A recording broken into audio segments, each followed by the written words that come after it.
Oh, yeah, live back in action for another fun-filled football edition of the Power 32 podcast presented by the Sports Column and brought to you by Reebok. Go on over to 3and3podcast.com.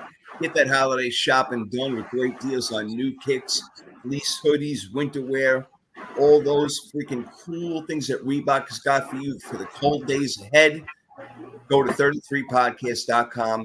That's where you get all the action at discounted prices. Shipping is free. All you got to do is go to the homepage, scroll on down a little bit, click on the Reebok link. We got you. Go ahead and pick and choose what you want.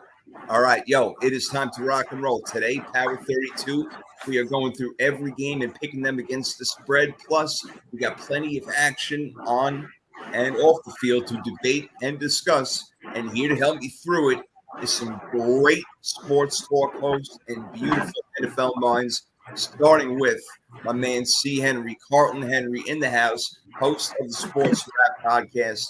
What's up, my friend? What's going on, man? Glad we can finally, collab, man, and glad you got me on a great, esteemed panel here, man. Hope I can just keep up. Oh, yes. Come on, man. I know you can. What, are you kidding me? Hey, tell the people your favorite team. My favorite team is the Detroit Lions, man, and yeah, it's been a long ride, man, but it's looking up right now, man. So we're trying to ride the wave, man. Hey, I'm telling you, look, Giants are not playing so well. We'll see if Washington, Seattle stumble in. I told you I was one of those. I picked the Lions to make the playoffs as 7th seed, so I'm hanging on for hope over there. All right. Hey, look, fingers crossed. Yeah, fingers crossed. Exactly. Let's see. Even though I got to tell you, as a 49er fan, I don't want to run into him. I don't want to play him. That offense is legit. So watch out. All right, next we got Darren Breyer, baby, is here of Fat Boy Fadeaway Sports. My man, what's going down? Jason, first of all, I'm just impressed you said that last name correctly. My whole life, that has been not pronounced well. So well done on the first try for never doing it. So very impressive. On that, I'm like C. Henry said, I've been I listened to all your shows. So I'm kind of glad to be able to kind of talk football here with 4 weeks left till playoffs. I mean, this is prime time here. Ready? Like this is the best part of the year in some regards. So looking forward to talking with you guys. All right. Hey, we got some talking to do, and we're going to talk about your team and tell everybody who your team is. I got the Raiders here. Yeah, that's. I'm sorry about that. Yeah, that's a tough one. It was funny on our podcast this week. I went on just a massive rant on the Raiders this week, and I said only the fan bases I can think of in the last 23 years I can feel the R.C. Henry's Lions and maybe another team out there. So I mean that's where I'm at right now with the Raiders. Oh man, this guy has to wear that hat on this podcast. I work for you, baby. I work for you. I need you to be here. I work for you. All right, I appreciate that. On 3rd and 3, we call them the Fugazi team, the fake team. Like they're supposed to be good, but they're not. It's like, what's going on over there? But that's a whole nother story. We're not going to pound on you that, man. We're not going to do it. All right, hey. And we got a couple of co-hosts also in the house. We got my man Terrell Jenkins from Realism Sports Talk, joined by his co-host Tommy Simmers in the house. What's going on, fellas? Not much. Excited to be here. Yeah. Excited to have you guys.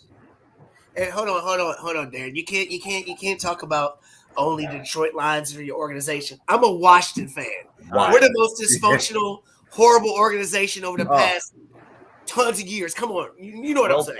That is well played, and I would say my owner and your owner are right there beforehand. Mr. Davis has not been the best in that regard either for the last 25 years. So I feel your pain, man. You're right. I'll take Josh Jacobs, Devontae Adams, and Carr. But I'll take your record, sir. I'll take your record. Both of you guys, man. You guys can complain, but both of you guys have both lifted up the Lombardi, man. Sometimes in your lifetime, or maybe before your time. Hey. It's happened, man. Here, still a pipe dream, baby. But we believe. One day. King had a dream. We got a dream, too.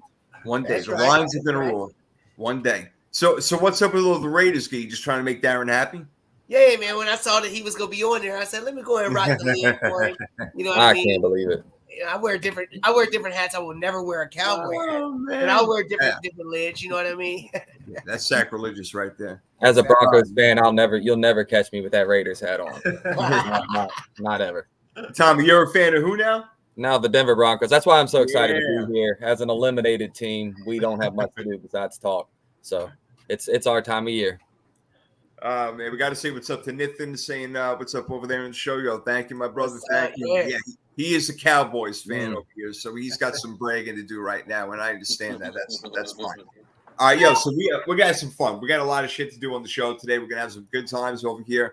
We're gonna talk about obviously all the games. We're gonna make our game picks, but we're gonna do the spread. All right, which is always tougher, but sometimes for people it's a little bit easier. We'll see how it goes. We're gonna play a game of who you got. We're going to talk about two quarterbacks. Everybody's going to tell me who they would pick and why. And also to end it off, we're going to do a little fantasy action by going through each game, taking a matchup and saying who's going to do better. And again, we'll give our reasons why. So we're going to have a lot of fun on the show. You guys can chime in over there on the sideline if you'd like to. Let's get into it. But something interesting I wanted to get into with you guys, seeing that like Tampa is 5-6 now, and we've seen other teams like, thinking about Seattle back like 10 years ago when they were 7-9 in their division. Should the NFL just go to two conferences and have the best 7 teams? Darren, I'll start with you. It's funny. I feel that way in basketball, but I don't feel that way in football. I don't know what it is. The divisions to me matter a little bit more in football. Like there's something about like the 4 teams, like the history of it. I enjoy a little bit, and the way they play 2 games against each other every year, and then they kind of play against the other division perfectly set up every year. I think it's fair. I mean, you can't determine every year who's going to get hurt. A lot of that's part of these factors, right? And then they depend. Now the NFL depends so heavily on young players too.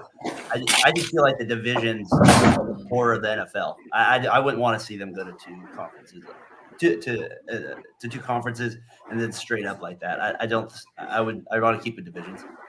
I hear you. All right. Well, Tommy, let me ask you what you think about that. I mean, again, you have 2 conferences. Yeah, you get the best 7 teams, and you don't have to get rid of rivalries necessarily. You can still have those games, given in a 17-game schedule. So I don't know how much, really would affect it, but I don't know. What are your thoughts? And as far as the divisions go, one wrinkle I do want to add in, Darren, that I should have brought up to you, which of course you do know, is that they changed it to 4 divisions going back about 20 years ago. So when it was 3, it was a little more competitive to try to get into the playoffs and whatnot. But Tommy, let me get your thoughts on it. Right now, I wouldn't want to get rid of any type of division type scenario. We haven't seen a particular division just rule in and out, in and out, in and out. The teams still fluctuate. Maybe not the best 7 get in every year. That's typical because we have divisions where we have games within the season that matter because of the rivalry. That's how the lower seeded teams actually bring in fans into these games. It's through that rivalry of the division. If we were to do away with that, we would really be doing a disservice to the season itself. Granted, we have a better postseason, but the season itself would suffer. Okay, fair. All right. I like it. Rivalries do make the NFL even that much more better, even though it's pretty much as perfect as you can get, even though I still have other ideas on how you can make it better. But nevertheless, Terrell, I don't know. What do you think about that? I mean, do you think that it's unfair that if you have such a dominant division, like, let's say the AFC East or the NFC East right now is doing really, really well, but, because the division-wise, they may not get in. What do you think? No, you cannot change it at all for multiple reasons. Like you brought it up, Seattle in the earthquake game with Marshawn Lynch. We still talk about that. Those events would never happen. We would never even know anything like that. Also, we like the parity of it. You don't play the same teams. Everybody doesn't play the same teams all the time. So who knows if you would have beat that team or that team would have beat that team or whatnot. So you're getting rid of all that. As far as rivalries go, if you want to build new ones, since it's a new 17-game schedule, the way they do the divisions anyway, how they alternate or whatever, make that last game or a game in the middle, it doesn't matter, a rivalry like the NFC East, you're always going to play the AFC East or something like that. Then you're going to start making some rivalries that way. Okay. I think what you're saying. I like that. You see, I like the creativity of the minds over here. I don't know. See, to end it with you, do you think that, and if you're still down with the divisions like everybody else is, and again, I like the divisions as well, but I'm all for the best teams getting in, but that doesn't always happen. Do you think maybe going back to 3 divisions would help clarify the better teams in the conference? You know what? Yes and no. I think when we talk about the best team, it's really subjective anyway. We look at records and, that kind of define things for us. as the regular season kind of plays itself out. But as we've seen so many times before, like we talk about, the Seattle team before, everyone wanted to say that they didn't belong and they shouldn't, they won a weak division. They didn't belong there, but they won a playoff game. So now, how do we say they don't belong? A team like, Tampa Bay this year, the wheels seem to have fallen off. They're still kind of in the playoff kind of hunt. And when you look at Tampa Bay, if they somehow can get healthy, they are going to be a team that is going to be probably favored in a playoff game, in a game that's going to be probably at home, and people say, but they don't belong and they don't deserve a home game. Well, if they don't belong, they don't deserve a home game. What's the big deal? They're in. They shouldn't belong. They should, they don't deserve a home game. So it should be an easy win for whoever, they match up with. But we've seen so many times before that that's not been the case. So keep it how it is. We only really get every other 5-10 years, we get a mediocre team that's kind of even and kind of jogs this kind of conversation even come up. So just keep it how it is, and let the chips fall where they may. Now I may be screaming in a couple of weeks if my Lions kind of fall prey to one of these teams. You know what I'm saying? But that's just how the cookie crumbles, man. We should have beat Minnesota earlier. Yes, because Minnesota's not one of the top 7 teams. Y'all are better than them. They were up by 10 points. That's tough. 10 wins is 10 wins. In the fourth. Oh, God. Yep, Detroit. But now they're learning how to win these games. But hopefully it's not too little too late. They still have a chance over here. They may have to win out completely, which may be tough to do. But also hope that the Giants and the Giants, Redskins, which don't exist anymore, obviously, Washington and Seattle. But yeah, I still say it. I know I can't help it, Terrell. I still say it. I love so somebody's going to fall back to the pack. Yeah, somebody's going to fall back. It does always. Look, Seattle lost last night. But we'll see what happens. Anyway, let's get into a couple of things over here again before the game picks. I want to do a little who you got. So let's start it up, Darren. Who you got in this quarterback battle over here? Would you rather have Joe Burrow or Lamar Jackson? I would probably take Joe Burrow. That would be my pick. Nothing against there. I do like Lamar Jackson, but there's something about Joe Burrow's kind of big game capability that he's shown in college and he's shown in the pros. And I don't know if moxie's still a word, but he does have a little bit of that when he's on the field. And I don't mind the cigar after the game either. That kind of helps me a little bit too. So I'm going to go Burrow in that battle right there. He is one confident, cocky son of a bitch, man. There is no doubt about it, Tommy. I don't know. What do you think? Would Burrow or the amazement of Lamar Jackson and his game? I'll go with the NFL MVP. I'm going with Lamar. And people, for the reason that most people would say not to take him, and that's I don't trust Joe Burrow's health. He does take hits. He's taken a lot of hits. He's been injured a lot. His knee is bad. He can't take another hit to it and be the same QB that he is now, more so than Lamar. That's something that's scary to me. I don't need another Joe Flacco standing in the pocket. And Burrow right now does have that mobility that gets him around the pocket. He can't take another hit. That's something that would hurt to see. Lamar, on the other hand, I believe he has a better arm than people give him credit for. He could slow down and still be great. Hey, I'm with you, man. He does have a much better arm and more accurate than people think as well. So I like that. You backed it up with a good answer. Both of you did. All right, let's keep it going. Terrell, what do you think, man? You're shaking his head. It's funny how GM Tommy is talking about, I'm worried about Burrow's health, when Lamar Jackson ain't even playing this week. Because he's still hurt. He ain't playing. We're talking about Joe Burrow. Joe Burrow came out in the news and said what?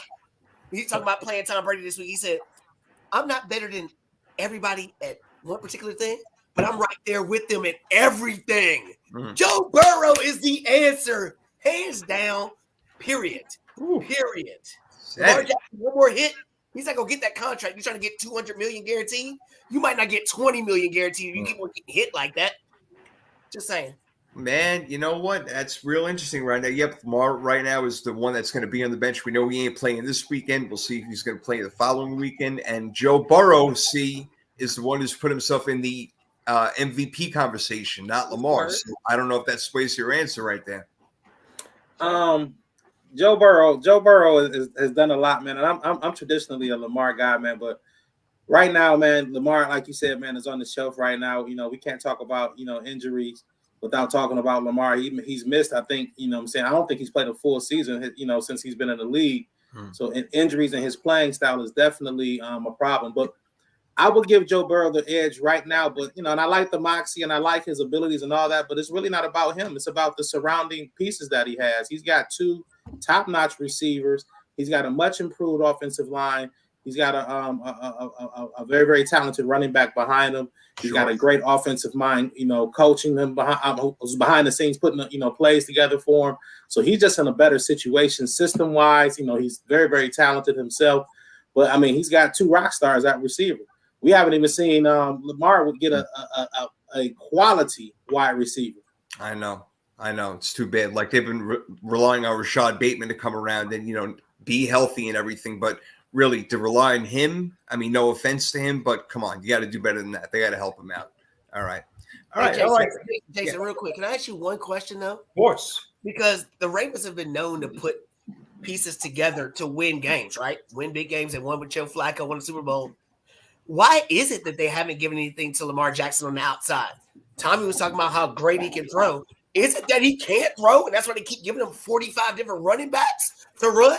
People not thinking about that. I asked the same question about the Green Bay Packers. Why don't they give anybody to Aaron Rodgers to throw? And you know what? I don't know what the answer is. I think that they value other positions a lot more and know that. And I do agree to the point where the game is won in the trenches. You got to build your offensive and defensive line. But at the same time, you have a star quarterback. You want it to shine. We saw Aaron Rodgers with Devontae Adams without him.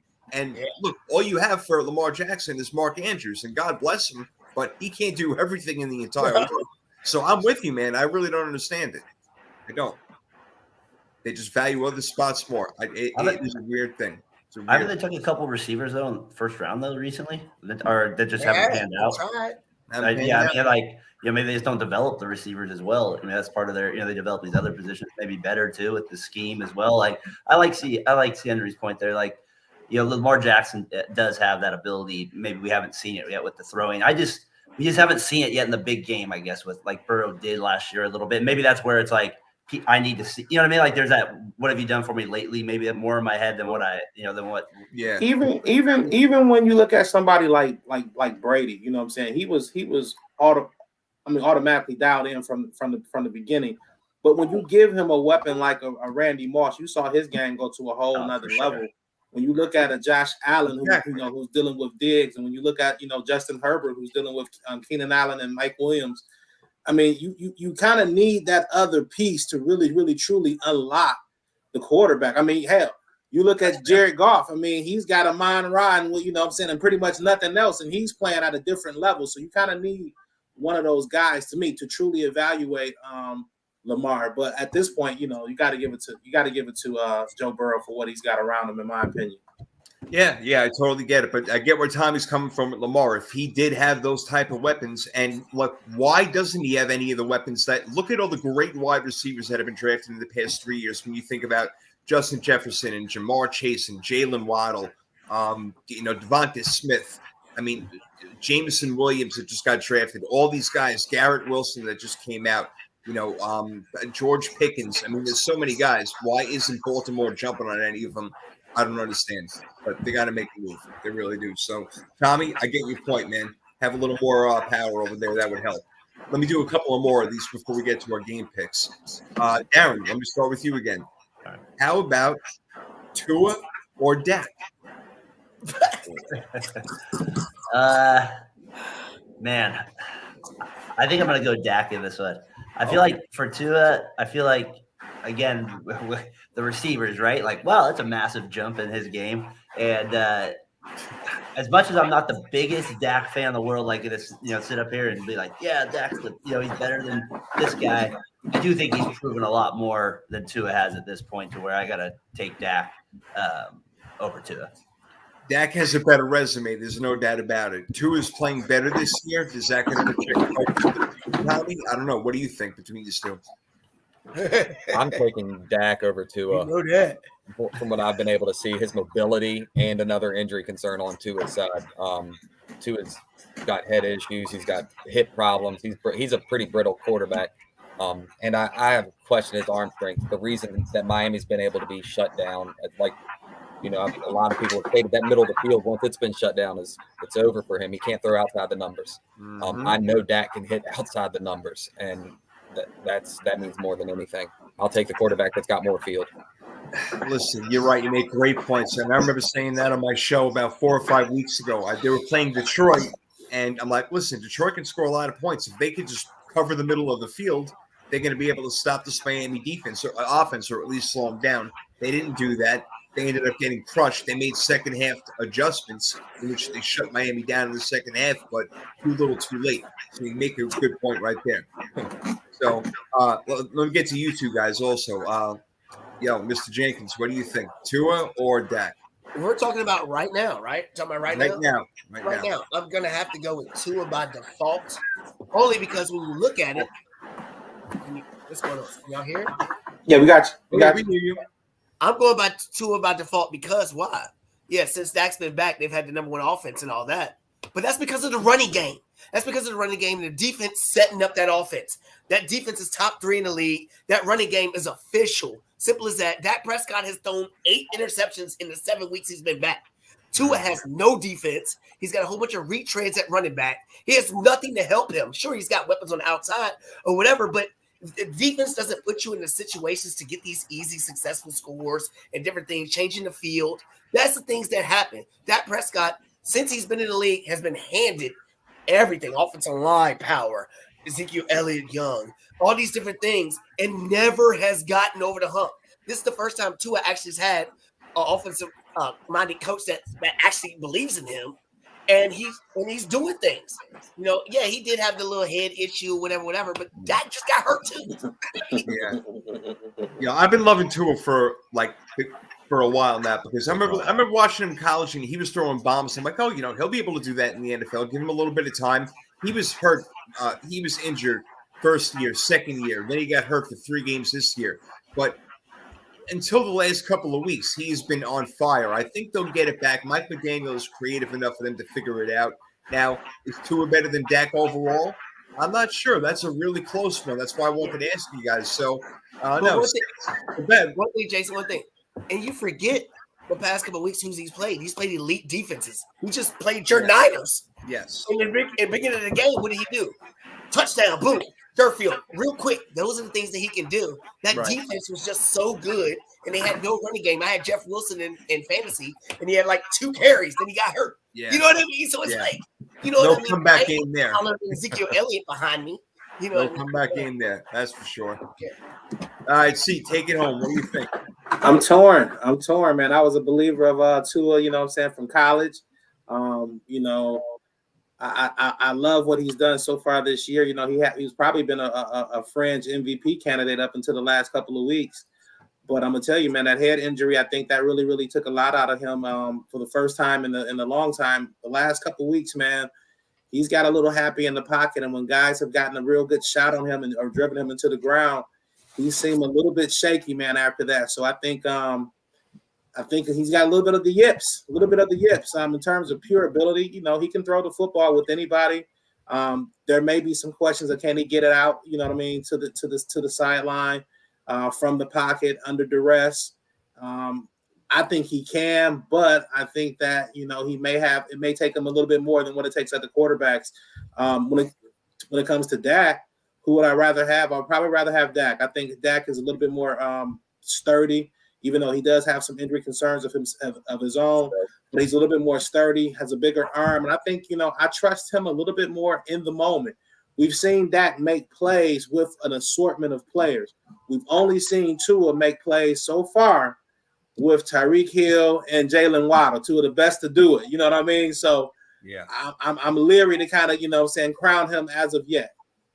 Yeah, listen, if you put Dak under center in Miami, I think that he would do just as well as Tua or maybe even better. So if you want to weigh it like that, maybe that's the way to go. We'll switch the defenses and the running backs too. Don't forget about that. Yeah. Don't forget about top 3 defense and a double arsenal at running back. That's lethal. That's definitely fair. That's definitely fair. But you know what? Obviously Tua has better weapons to throw to. I mean, not that, look, CeeDee Lamb is good. Maybe even better than good. He's above average, I would say. He's a wide receiver. You got Dalton Schultz, Michael Gallup, okay. not too much for him to throw to, but he's putting up the yards. And yes, you can say he's doing that because they're afraid of the run game, but he's getting the ball out to his backs also. And yeah, Tony Pollard doing a lot of the work. So again, good argument. Hey, look, I'm a Tua fan. When we started the year, we do on the show a Quantum Leap player. He was my Quantum Leap player for the year, my Quantum Leap quarterback. So I like being right. So still, I kind of want to be that way. Anyway, I want to do one more, and then we're going to get to the picks over here. And here's a big one because these are two fresh new quarterbacks, and looks like they're both starting to begin to come into their own. And that would be Justin Fields and Trevor Lawrence. I knew it. You got I it. knew it. You're a psychic, man. You're psychic. You're on that shit. You're on that shit. All right, we're going to come around to you. But, Darren, you first, man. So we got Lawrence, who has been on fire, actually, for like the past 4 or 5 weeks. And we can see, why he was the number 1 overall pick. He hasn't shown it really yet, but starting to get there. And Justin Fields, who is an absolute nightmare. You cannot defend this guy. Once he really gets his accuracy down and his decision-making down, he's going to be a nightmare, a total nightmare. So who do you like? Who do you got going forward? My heart is always been with Fields. Like that's kind of where I want to go with this. But I see the natural. We've always been able to see the natural talent in Lawrence, even from Clemson. Like it's there. Like it's like your prototypical quarterback, right? Can throw but there's part of me like where this is like, well, Darren, this isn't the same. Did you make this argument against it? Why you picked Burrow? So like I should stay with Lawrence, right, in this scenario. But man, when Fields this year, and I think part of it is for me is the Bears. They just have such a horrible history of quarterbacks. I kind of want this guy to be able to turn it around a little bit. But I'm going to take Lawrence because that is a smart decision in this regard. So I stand with Lawrence. I think Fields is a nightmare in scenarios like that one game. He was ridiculous this year when he went 164 rushing, and the run he had was like just an elite athlete type level run. So, but I do worry about his throwing in a consistent situation, especially without receivers at this point either, consistent receivers. So I'm going to take Lawrence. I hear you, but I don't know. But I feel like Tommy Fields is like the last quarterback, including Lamar Jackson, that I really want to face right now. And it doesn't mean that he's the best quarterback out there, but it's a nightmare, man. He really is. But what are your thoughts, bro? I'm a huge Fields guy. His athletic ability, that 4.3 speed. When I seen the 40 come out on the combine, I was like, draft him in the first round because you only get this once every 10 years. Especially on that first contract. People are sleeping on that. He's on his first contract. It's a limited contract. It's a 5-year window. And his ability as a 5-year non-developmental QB, his 5-year shot is huge because he's got the athletic ability. Where Lawrence is going to need to learn a system, learn an offense, learn a receiver to be able to exploit his prototype quarterback nature. Fields can step on any team and take it over. So, and that's really what excels at that rookie level. So seeing that is amazing. And then I look at Lawrence and I think he's a prototype quarterback. Out of the prototype quarterbacks in NFL, where does he rank? Is he better than Burrows? No. Is he better than Mahomes? No. Is he better than Allen? No. Is he better than Tua? We're falling pretty far on this list now. He's starting to get down to 7 and 8. So in his class, he might be a 7. And that's not where Fields' class, he's looking like he could take over 1 as the most mobile threat in the QB position. That's a damn good point. I like that. That's very well said right there because, there is different, classes and levels and tiers and whatever you want to call it of quarterbacks. And Lawrence is definitely not the first guy you think of when you say, he's the one I want on my team. I like that. I like that. That's well said. Terrell, we're going to come back to you. But you take us right now. What do you think? Tough one here. I like both guys.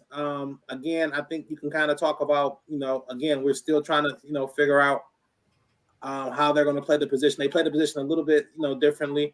I do think that Lawrence, his athleticism is a little bit, we don't give him enough credit for his athleticism that he brings to the game. He does, can make plays with his feet. Neither one of them are still playing with great weapons. We know that Jacksonville spent a lot of money and Christian Kirk has been a heck of a surprise, but I still would have him as probably a top-notch wide receiver 3, maybe middle-of-the-road wide receiver 2, and then Zay Jones and Marvin, great guys, but, kind of longer in the tooth. But Marvin is. Zay, again, not great talents at the wide receiver spot, but he's still making plays and looks like he's definitely benefiting from the coaching that he's received. Yeah, Evan Ingram ain't going to score 2 touchdowns and have 140 yards again. I forgot about him until last week. I didn't even know that he even had him on the squad. No, that was crazy. It was an APB put out for him, man, but he showed up last week. But when you look at Fields again, who is he throwing to over there, man? Cole Kmet, Velus Jones, Darnell Mooney. Claypool got hurt. Mooney's hurt. So really, it's kind of hard to evaluate him. It's going to be key for them to get some weapons around both of these guys. I think if they get them a bona fide weapon on the outside, either one of them, we could really, really see, both of them blossom. But hey, I think either one of them they're both going to be winners in this league. I think if you had to, peg one who's got the brighter future, the way the league is going, I would say Justin Fields. Has the brighter future, but you know how it goes. I would give Lawrence maybe a slight nod right now. Yeah. And I think he is better than some of those guys that you named, man. Some of those guys you named, they got some great receivers with them, man. We haven't seen Trevor, play with one of those type of guys. For the league's sake, hopefully they both go off. That'd be great because, Jacksonville and Chicago are 2 franchises that ain't got nothing going on. So that would really help out if they can get their shit together over there. All right, hey, Jason, before you go to your picks, I know you got the show tuned up, but I got a quick one for you to turn back on you. All right. Quick, if we got time. Yeah. Oh, yeah, we got all the time in the world, bro. Purdy or Lance? That you're hurting me right now asking me that question. You know how much that hurts right now. Let's talk about it. Oh, well, damn. Okay, I'll tell you this. Here's how it is. And I've seen very little of both of them, obviously. What I've seen of Trey Lance so far is a major work in progress. Purdy is a work in progress that has less parts that you have to put together. So it's easier for him to work and become that workable machine and deal with the 49ers offense, where Trey Lance, he brings more. He's got more parts. He's got more stuff to put together, and you're trying to work that into the 49ers offense where you don't want to base everything around the quarterback. The 49ers offense works best when you base it around the run game and motion and play action, not based around the quarterback. So that's how I would have to put it to you. So who's got the brighter future? The brighter future? I would say that Trey Lance has got the brighter future. Is it in San Fran? And then I'm done. I'm done. It's in San Fran. It's in San Fran. It is. Okay. It's San Fran. Right. That's where it's going to happen. If it's going to happen, that's where it will happen. Good answer. There we go. So what do you think, Terrell, before we close that over here, before we go to our game picks? Oh, about Justin Fields? Fields and Lawrence. I mean, it's no question. And I am a Washington fan, so I am kind of bitter that we didn't take Justin Fields when we had the opportunity to take him. But when I look at it, I look at the organization. They are not, like you said, they're not giving him any weapons. It reminds me of a generic Lamar Jackson. They're not doing anything to help him. All we really get impressed by is his running ability. We don't really know about the throwing. I haven't really seen a lot of things, just like Lamar Jackson. And those type of quarterbacks are not winning. Y'all keep saying it. That's the way the league's going. No, it's not. Trevor Lawrence can run. He's got athleticism. He's running all over Alabama's defense in college. People forget about this. Just because he had Urban Meyer, who's in a bar, chilling with college students as a coach for those years, never giving him the organization that he needs to get to the next level. Now he has a QB whisperer as a coach. And you see the game elevate just now. So imagine when he spent some money. We talking about Zay Jones on the show. Zay Jones? Zay Jones? Really? You talking about Evan Ingram? Come on now. That just tells you Trevor Lawrence. When you look at Trevor Lawrence, he looks like a gazelle running down there. He can throw it as far as anybody else. It's by far Trevor Lawrence. Got legs like a gazelle, too. By far. All right. Sunshine out there. All right. Good arguments on both sides. I like it. I dig it. All right. Here we go. Yeah. Let's make some picks over here. First game, we got the Colts and Vikings. All right. So Indianapolis is an underdog getting 4 points going into Minnesota. So the Vikings are favored by 4. Minnesota's got the 10th ranked offense. Their problem is that they're really bad on defense, especially against the pass. So that can open up a big day for Michael Pittman. but then Justin Jefferson is on the other side. More weapons for Minnesota. They need the game more if they want to stay in that second spot or maybe even contend for the first spot in the NFC conference. Darren, what do you think? 4 points. I think I'm going to take the Colts with the spread. I think I'm going to take the Colts with the spread on this one. The Vikings have just proven all year long they play close games. So I don't know why I should go against that hunt. They've been showing me the whole year that that's what they do. So I'm going to stay with the Colts. I don't necessarily think the Colts are unreal to any means, but I think Saturday's done enough to get them to play in games at that moment. So, and the Vikings do enough to keep you in games as well. So I think that combination with that number 4.5, I'm going to take the Colts. Indy was in that game with Dallas till the fourth quarter, and then it was 33-0. Then they weren't. Crazy. I'm keeping records, by the way. These are over here. All right, Tommy. So Indy is getting 4 points in Minnesota. Do you think that they can even win the game outright, or do you think they can cover? What are your thoughts? I got Minnesota to cover that. Yeah.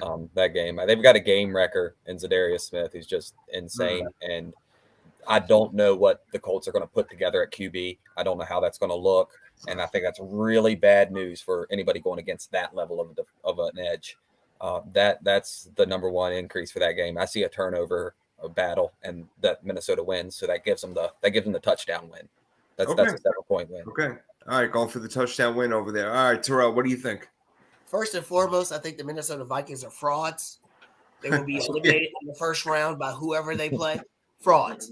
I'll take Minnesota covering the 4 points simply because the offensive firepower. The Colts are missing their 2 starting corners. Justin Jefferson's going to have a field day with them. I mean, Justin Jefferson's going to kill. I see Dalvin Cook coming out the backfield, a couple touchdowns. They're not going to be able to keep pace with Minnesota. But they're still frauds. But they'll cover the 4. All right, no doubt. Hey, you know what?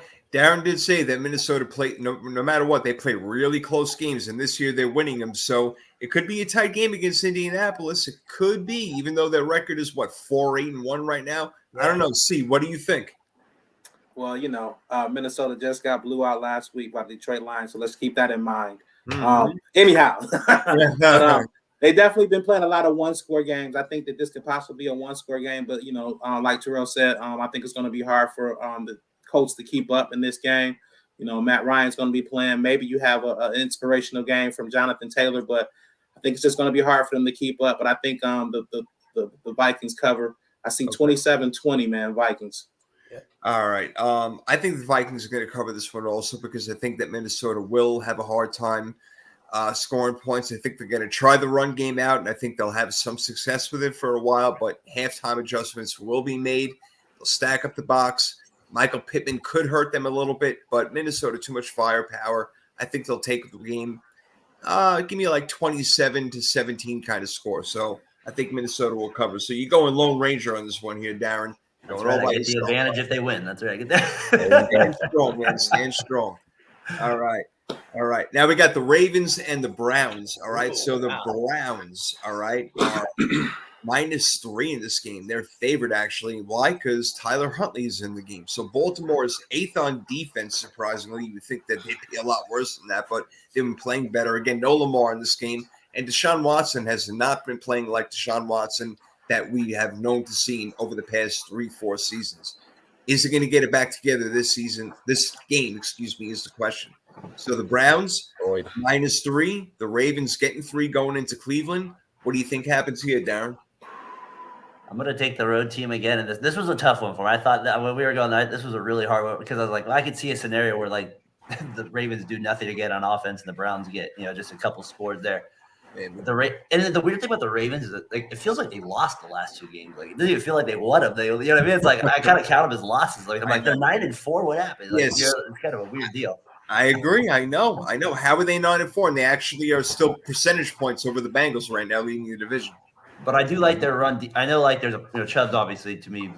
I love him as a running back, but I think the Ravens defense they're pretty capable on that run defense.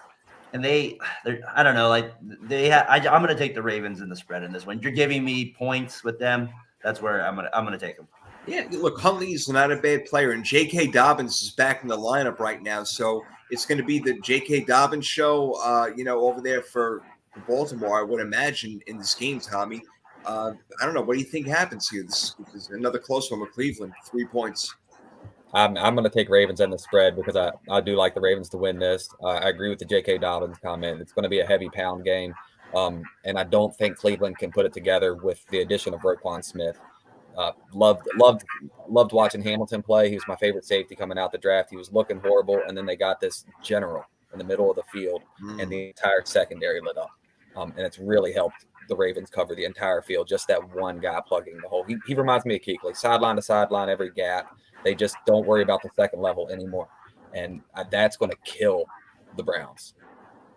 Yeah, that's a good call right there. I like that. That's well done. Well said. You know what? I'm going to go right ahead. I'm going to take Baltimore for a big reason is the fact that if Cleveland does win, it'll probably only be by a field goal. The fact that they're favored 3, I'm going to go with the odds and play the field basically and go ahead and go with the other side. I think it's going to be an even matchup because I think Deshaun maybe gets his stuff together and Amari Cooper can play some wide receiver and get open against a weak secondary. So I think that Cleveland does have a chance, but Baltimore, I'll take them with the points. What do you think, Terrell? I'm taking Cleveland. Cleveland's looked like trash the past 2 weeks. John Watson finally has his coming out party against a division rival. Baltimore, you talk about J.K. Dobbins. He's one hit away from going back on IR. They don't know what they really want to do. Huntley is serviceable, but like you said, he ain't throwing the ball around nowhere. You know what I mean? Myles Garrett still plays for Cleveland. He can stop the run some. Cleveland, I just feel like Deshaun Watson, Cooper, Donovan Peoples-Jones, and actually the rebirth of Kareem Hunt coming out the backfield. Yeah. Linebackers for the Ravens cannot cover running backs coming out the backfield. Then Kareem Hunt shows up a little bit. Deshaun Watson gets his win. Could be a sneaky game with a lot of points here, C. I don't know. What do you think on this one? People are kind of split a little bit. You know what? Deshaun's been slowly but surely, man, trying to get a little bit better, man. He was a little bit better last week. When I look at both of these teams, they're a little bit banged up. Cleveland's a little bit banged up defensively. Baltimore, obviously, Lamar is not going to play. I think it's going to be a low-scoring game. I can see Baltimore actually winning this game 17-16, 20-17, something like that. Okay. Or I could see Cleveland winning basically with the same score, but I don't think either one pulls away in this game. So I'm going to take. You said the Cleveland's favorite by 3. Yeah, I'm going to take Baltimore. I'm going to take Baltimore in the points, man. I think they can win this game sloppily, or they could lose it in a close one, like you said, probably by a field goal. So yeah, all right. I'm going to go Baltimore. Division game right there. Anything can happen, no doubt. Another division game right now, AFC East battle, where the Dolphins play the Bills this time in the cold. We know that they were using freaking heaters when they were in Los Angeles, of all places, in 50, 55-degree weather. It's going to be a lot colder than that in Buffalo. All right, so Buffalo is favored by 7 points in this game, Darren. Buffalo is very, very even. They are 4th on offense. They're 2nd on defense right now.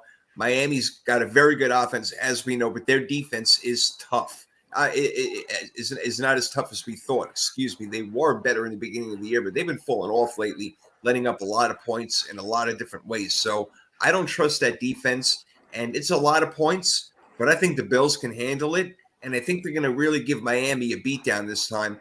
Miami is not playing good football. They're going to need to get a rebirth over here. I don't think it happens this week. So, Darren, I'm going to take the Bills to cover the 7 points.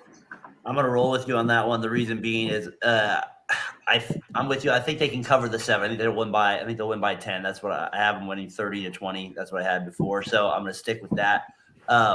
It's always an interesting factor for me when a quarterback hasn't played in cold temperature before. So I'm curious to see how Tua does in that. I think I saw something like he hasn't played in a game on 80 degrees or something. So that's I'm not sure what that. And Buffalo, I've never been there, but it looks damn cold. Oh, it is. Northern California, where I've never seen snowfall. I'm pretty sure it's pretty cold out there. So that to me, that's an interesting point of it. The receivers.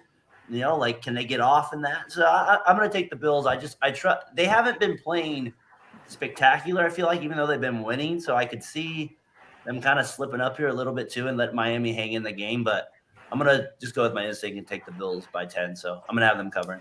Yeah, look, I agree with you, but we know that Miami had already beaten them earlier this year, and it was ironic that it was the elements that helped them out in the heat in September in Miami. Now, Tommy, when you play football, after a little while, the cold really does go away, unless you're talking about like below zero type temperatures, which it's not going to be. But it's going to be very cold in Buffalo. So do you think that Tua and that team can kind of shake off the cold a little bit after a couple of series and get themselves into the game, or do you think that Buffalo's going to ride? I have Buffalo riding. I've got family in Buffalo. I've been there myself, and all right. These guys, it's not just about the cold. It's how much this team loves the cold. It's how much this fan group loves this weather. They're going to show you they want this to happen. That every bit of the negativity of this environment is welcome, and they're having the time of their lives. And that type of attitude really affects the other team. A snow game in Buffalo is second to maybe a win game in Chicago that you just do not want. Yeah. Oh, I love it. I love it right there. Well said right there. And that's come from somebody who's been and in Buffalo. No question. It's a net. That's a net. They are ready for this. They want this. They want it. Well, it's happening right now. It's happening. I love it. I love it.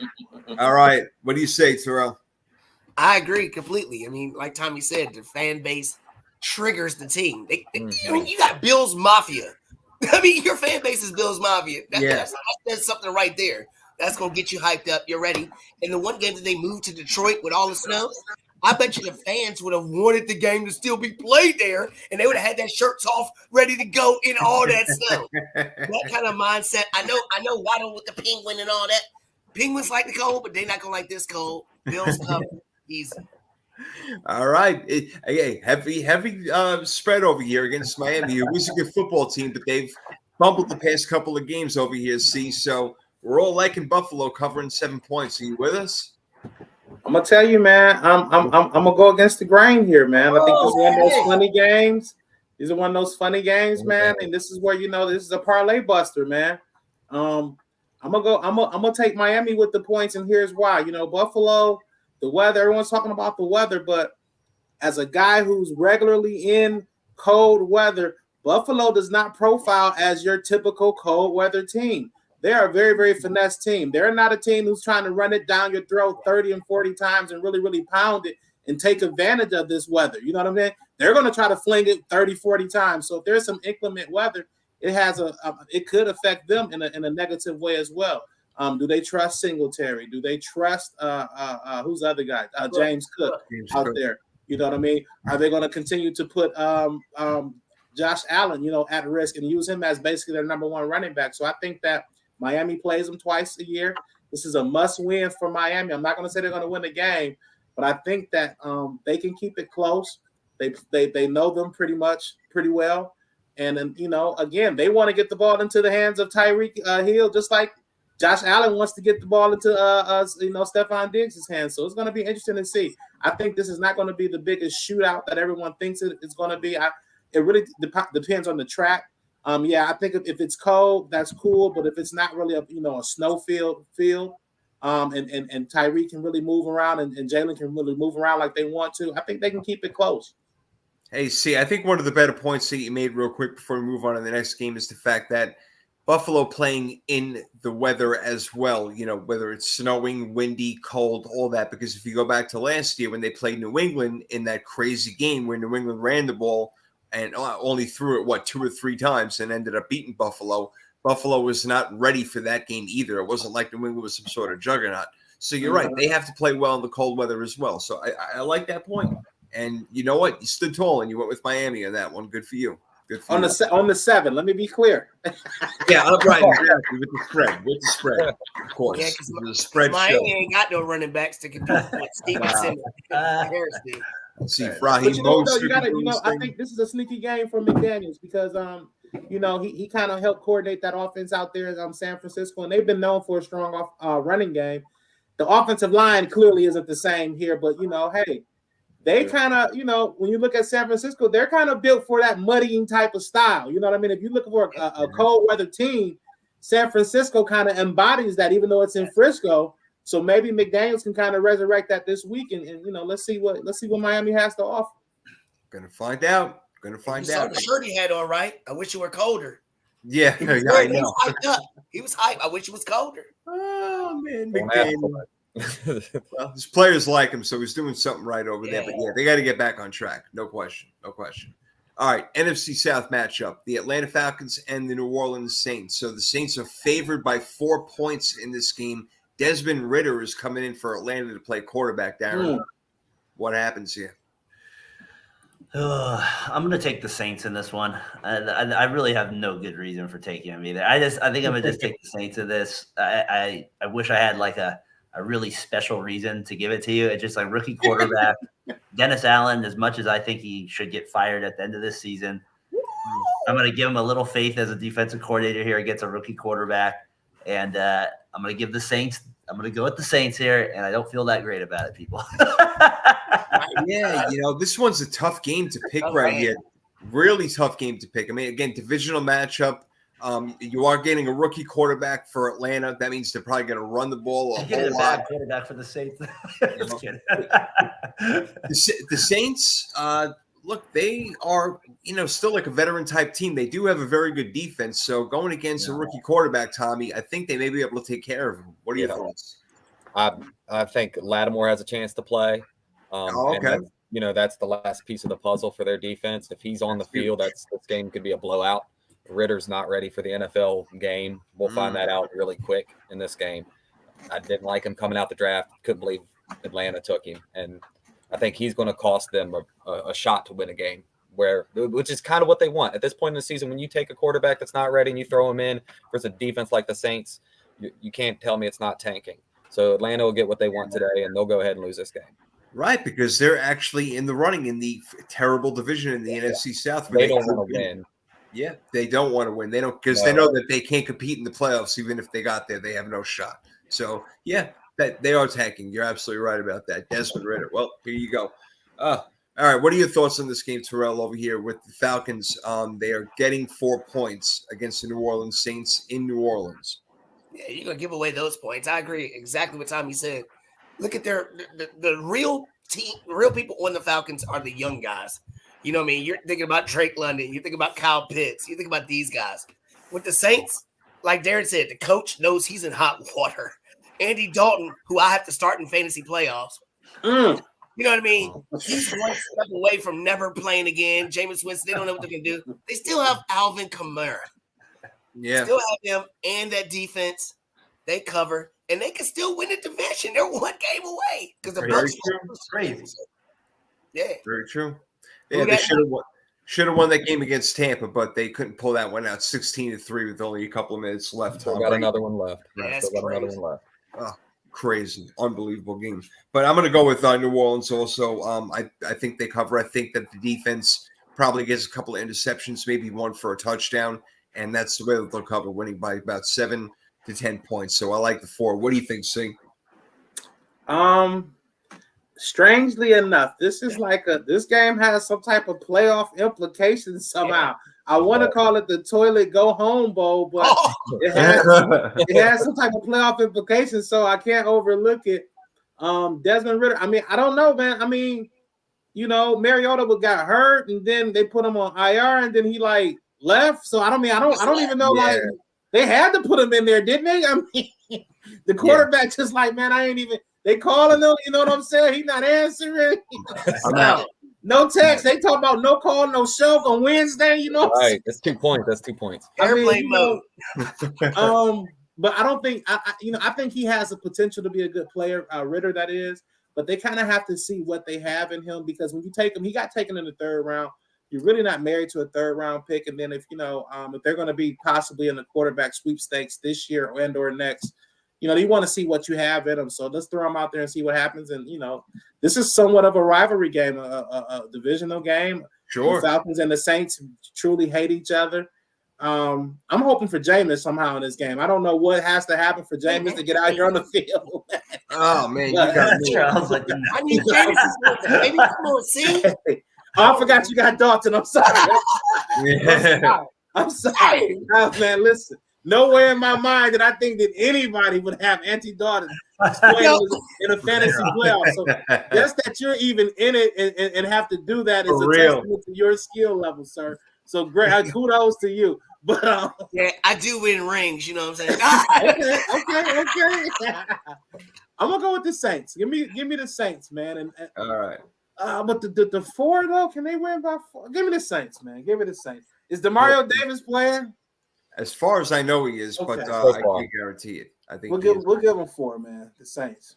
Next one, we got a pretty big line on this one as well. Philadelphia Eagles, best team in football as far as I'm concerned. They're 12-1 right now, and they are laying 9 points on the road to play the Bears in Chicago. And Philly, again, just one of those complete teams. First on offense, 7th on defense.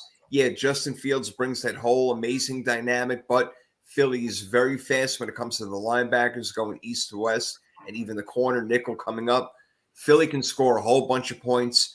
I don't think Chicago can keep up with them, but it's a lot of points, Darren. 9 points. Can Philly cover that on the road? I kind of actually think the Bears give the Eagles a scare this week. I don't think they win, but I think they kind of give them a little scare a little bit in the game here. So I think I'm going to take the Bears in this one in the points. All right. I feel like when you're just as dominant as the Eagles are, like to me, like it's hard to sustain that over a period. So again, they're going to win, but I can see them maybe just having a little drop off. Bears, I mean, you got to be motivated to play. I mean, you don't want to get your ass kicked, right? So you got to be showing up somewhat for the game. And so that's kind of for me that I'm going to take the Bears getting that many points. Okay. Yeah, it's a lot of points. Look, and when you're talking about an underdog at home, Tommy, in the betting world, 9 points is a whole lot of points no matter who you are. Yep. So can Chicago and their fans, get them riled up enough where they can cover God forbid win the game, but at least cover the 9 points? I've got them losing by the 9 points. Okay. Yeah, this Philly is just extremely tough. The Bears are really bad on defense. The daytime weather is supposed to be pretty decent. Philly's not scared of any type of weather anyway. That team is built to play in the playoff weather. It's going to be an AJ Brown show. They don't have the outside. They don't have the outside help to guard that guy. He's going to over top, underneath everywhere. I see him not putting up 3, but he'll grab 2 touchdowns. 2 touchdowns on the Bears again, which that's probably a 14-point victory. Good chance they'll do that. There's no doubt. And you know what? I know Philly's going to win, and they'll probably be up by about 14 or 15 points with 2-3 minutes left in the game, and Chicago scores some garbage touchdowns. So that's the reason why they're going to back end and come in and cover that 9 points, even though Philly's going to dominate the game. So for that dumb reason, I'm going to take Chicago on that one, Terrell. I'm going to take the Eagles. Miles Sanders has rushed for over 140 yards, 2 straight games. He's going to do it again because the whole interior front for Chicago got traded to other teams that are contending for the playoffs. So there's nobody there. There's nobody there. You know what I mean? So that's all that's going to do is open up more lanes for Hurts with, the options, different things going on. And Justin Fields is going to take a hit, and they might sit him down for the rest of the year after that because they have nothing to play for. Why would he keep playing? Why would he keep playing? Not my quarterback, not my fantasy quarterback. I don't wish that on anybody. But what I'm saying is, when you have nothing to play for, you shouldn't be playing. Kind of like Lamar Jackson. When you don't have a contract, you shouldn't be playing. Sit out the rest of the year. Go ahead. Yeah, but that's the thing. You have a contract. They want you to play. You got to play it out. I mean, they're not going to sit you unless you're really like a Patrick Mahomes type of guy, and you have 1 or 2 games left. And y'all said he was that guy. Y'all said Justin Fields was that dude. Yeah, they don't have anybody else they want to play and they want to see. They're not looking for like a backup kind of guy. I mean, and I hear you, but Justin Fields, he's going to want to play too. He's not going to be like, yo, don't sit me down. I want to Trevor Siemian can do it, right, Tommy? I love Trevor, but he's not. Definitely wants it more than Trevor Siemian. We can't. Justin contractually, he's contractually obligated to my fantasy football team to give me 2 more weeks. There you go. Give me good 2 weeks. You trying to take mine out, see? I need 2 touchdowns at least in this game because the guy I'm playing has Jalen Hurts, so I'm hoping that he does get sat down early. But to you guys' point, this Chicago's defense is really, really not that good. I expect both teams to kind of run the football effectively, and I think that's kind of going to take the air out of the game a little bit, slow the game down. To your point, Jason, I think Philadelphia can get out early on Chicago. Maybe sit some of their guys down early. They frequently go to guys like Kenneth Gainwell and some of those other guys in the run game. Yep. And 9 is a lot of points, man. 9 is a lot of points. Philadelphia that just got through blowing out who was that a couple of weeks ago? Tennessee. No. Oh, the Giants. Yeah, you're right. Giants, Dismantle them guys. You know what I'm saying? So they may be still tired from that game. So they may be trying to get into Chicago, get this game over with, and get on back home. Man, this might be a trap game for them, not to lose. But 9 is a lot of points, so I'm gonna take Chicago on the points. All right. Yeah, we all like Philly, but 9 points is a lot. So some of us got them, some of us don't. Going to the next game, maybe the most intriguing game on the entire freaking Sunday, and that would be the I can't believe I'm saying it, Detroit Lions and New York Jets. Holy shit! Say it, Jason. Love it, Say baby. it, man. Love it. Say it. It don't hurt. Woo. It don't hurt. Your Lions, baby. Your Lions. They come roaring in, man, winning a whole bunch of games, and they could be on a real winning streak if they would have beat Buffalo on Thanksgiving and they came back. Oh man, that and Minnesota early in the year, man. We really supposed to be in the middle of all this, man. Should have beat Minnesota. A lot of things should have happened, but we're not going to beat it down. Right now they're 6-7. They got a chance. They got to win out. They got to beat the New York Jets, who are going to Zach Wilson. Yep, Zach is back in this game. I don't think that's a good thing, but he's going to be throwing the ball a lot to Garrett Wilson. See, this is your team right here, your Detroit Lions, who are getting a 1.5, going to East Rutherford to play the Jets. What do you think happens? We cover. That's what's going to happen. We cover, man. We don't listen, man. We gonna win. We gonna win by at least 10, man. But all right. I shouldn't say that this game, but we covering this one. We covering this one, man. This is Zach Wilson news is pretty much. I'm not going to say that sealed the deal, but I feel a lot more confident with him at the helm. He's got to be, he hasn't been playing very well at all, but he has to also take some accountability and show that he's actually a part of that team. When he was clearly messing up, he clearly didn't take any accountability, and I think that kind of turned him off in terms of the eyes of the team, basically to the point where they told the coach, hey, hey, I don't know what you guys see. We see Mike White all day in practice producing more than this guy. And then he get out here, play crappy. They ask about him. Then he trying to say it ain't nobody's fault. I mean, it ain't his fault. So, hey, you got to make the move. So I think it's going to be hard, man. And this is going to have definitely a playoff type feel to it. A road game, which gives me a little bit of pause there. We don't play as well on the road. Goff is a little shaky, but all his weapons there. I know they have Sauce over there. Big shout out to Sauce, definitely from Detroit, doing this thing out there. But I think we have a few too much weaponry for him, and we pull out the victory in this game. Man, DeAndre Swift, Jamal Williams, Amon-Ra St. Brown, Reynolds gets involved now with DJ Chark. I mean, Jared Goff is playing big-time football. Things are working out for them right now, and this is a strength-on-strength game, Darren, where you talk about the Lions offense and the Jets defense. Which one wins? What did you say the spread was again, too? Was it Detroit is getting a point. So the Jets are favored by 1.5. By a point. This was a tough one, too, for me because the Lions are playing really well. Wilson is kind of garbage it's shown so far in his career, right? He hasn't been nothing. The defense has carried him in every aspect this season. So, but there is something about that defensive line for the Jets I really like, and the way they compete. They play really hard, and the Lions don't play well on the road like C. Henry. They don't have a history of it. Goff is 1-9 career against the AFC East teams. He's lives 40 miles from where I do. Like you know what I mean? Like he played in LA. So he hasn't always played well in those type of games. Damn. I'm gonna take the Jets. I for C. Henry's sake, I hope the Lions make the playoffs. I'm nothing like that, but I think the Jets have proven to me defensively. There's something about them I just really appreciate on the defensive side of the ball, and I'm gonna take them against the Lions and Goff more so in that sense. There's something I don't trust in a game like this with Goff. All right, so the Jets defense at home prevailing and winning the game outright. Field goal. We'll say a field goal. Okay. Yeah. All right. I like it. All right. Tommy, do you agree? Are you going with the away team? I've got the Lions winning this game. It might have been that Minnesota game about 4 or 5 weeks ago. I called on realism. I said these Lions are a playoff team, and I got laughed at. And I was and to start the season, the preseason episode, I called Goff my Cinderella fantasy quarterback. And I got laughed at then as well. But I saw something special with that defense playing from behind, with the way that offense was set up with the addition of Jameson Williams, who I absolutely adored. I thought they'd find Jamal Williams as the better running back. He's the true running back on that team, which they've kind of done in the last 3 weeks. Yeah. So I've got them winning this game. The Jets have fallen apart, and especially with Zach Wilson, who of all things, he doesn't throw the ball well to their best player, Garrett. Garrett, it disappears. I drafted Garrett in fantasy, and when Zach started, I had nothing. When Flacco was in the game, he was amazing. And the same thing happened with Mike White. So I was just don't think he's going to take the air out the tires of the Jets' only weapon right now.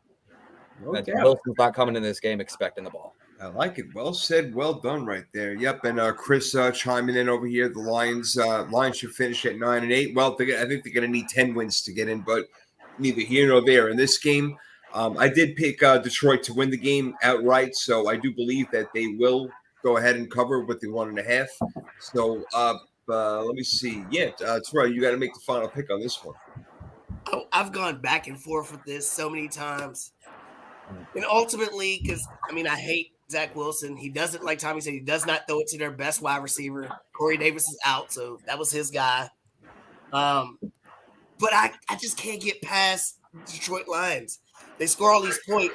They did this earlier in the year when they were rolling offensively. Then they had to go up to Foxborough in the cold and got dismantled. Yeah, they did. Nothing. Got destroyed. I see the same kind of thing happening right now with the Jets having a tough loss to the Bills. They're going to be hungry at home, cold. Golf is frigid in the cold. I think Jets win the game. Okay. Jets, straight up victory. Not because of anything other reason than golf in the cold. It's going to be a lot of fun, this game. It's going to be a lot of fun to watch. No doubt about it. And who would have thought that? All right, this next game, not so much fun. Pittsburgh Steelers going to Carolina, take on the Panthers. The Panthers are favored by 3 points in this game. Carolina, again, somehow finds himself in the playoff hunt over here. So who wins this game? Man, I don't know. Something tells me that even with the quarterback issues in Pittsburgh right now, that Carolina stinks enough, but they're playing harder. They're playing harder for their coach, which is weird because I love Mike Tomlin, and it seems like Pittsburgh isn't playing hard or they're not executing enough. I don't know what it is. So 3 points is a lot. I don't think that Carolina is really going to blow them out, but I think they're going to win the game. So, Darren, I'm going to have to take Carolina and lay the 3 points. What do you think? Yeah, no, can I just say real quick back to that other game? Mike White, that is the biggest destroyed hit I've seen in a while. He got absolutely dude. How was that not roughing the passer? Nick Bosa gets red. So anyway, all right, back to the game. Oh, come on. Don't even get me started on that Nick Bosa last night. That was such bullshit. I'm like, what do you want him to do? I don't understand. It's a tackle. But back to the game here. This will be a John Madden special in the trenches, right? This is a game that's no receivers will be involved in this game at all. Like this is just if you like offensive line and defensive line plays, this is your game. I'm gonna take the Panthers for the exact reason you said. Their coach they fired their coach. Their team is playing harder in a little bit more aspects. And on the Steelers, I just can't trust Mr. Rudolph. I can't do that in a game here with the Panthers. Having a little momentum, and they're running the ball well right now. I'm going to take the Panthers to cover. All right, there you go. Tom, you were both in the Panthers over there. Yeah, they are running the ball well right now. And Pittsburgh just, they're not the Steelers of old with that defense. Not. I've got the Panthers covering as well with an easy win. I was there in the game when they started Darnold versus Denver, and it completely changed their offense. They opened up the 20-yard outside the number throw that they hadn't been throwing the entire year with the PJ guy and Baker. They couldn't hit that outside edge. Darnold comes in and he can spread the ball out to their big threat wide receiver, and that's how they've opened up the running game for Chuba Hubbard and company. Chuba's really lightened up the load for their main running back, which has been a big deal as well. So they'll run the ball down Pittsburgh's throat and probably end this game in the trenches. Yep, I agree. We'll go play action, get a couple of hits, more. You got it. Where is that back noise coming from? Oh, no. Who's got it? Let me see. We're going to mute. Hold on. Let me hit a mute button. Let me see who's working it. Hold on a second. So I can mute. Hold on. No, not you. Not you. Not you. It's somehow, it's you somehow. What's going on? There's some background noise where you're at. Now there isn't. Yeah, I think when he was leaning back, that's what happened. Oh. Was it my chair? Maybe that's what it was. But you're coming in clear now. Now I don't hear it. I don't hear anything. So you're good. You're good at the moment. I'll let you know if anything happens. But yeah, no, we're good now. We're good now. All right. So yeah, see, why don't you pick the game? We got all of us are on Carolina right now. Man, you know what, man? I'm gonna go against the grain, man. I'm gonna go with a Tomlin special here, man. I don't know who's gonna be the starting quarterback here. Deontay Johnson has come out and said he wants Mason Rudolph to get the start. Mitchell Trubisky looked terrible last week. Yeah. But I just can't trust Sam. I am Darnold. I just can't. Is he the quarterback? Yeah, he's won the last 2 games. I don't know he's how. lighting it up. Okay. Right. It's crazy. Man. I don't know, man. That's tough, man. And DJ Moore has been such a disappointment. He's Man, lighting it's up kind with of a him. disappointment bowl right here. I'm gonna go with Najee. I think Najee has a big game this game. I think Tomlin gets a win over the Carolina Panthers, 20-19, bro. I'll tell you, I'll be surprised if there are that many points scored in this game. I'm taking the under, and I think it was 38 and a half. 37, 30. Yeah, I see 37. Okay, I'm taking the under in that game. Like no fucking problem. That's an easy under for me. Yeah, if Mason Rudolph starts, I might go to under too. Yeah, I might go negative in that game. Jeez. Oh man.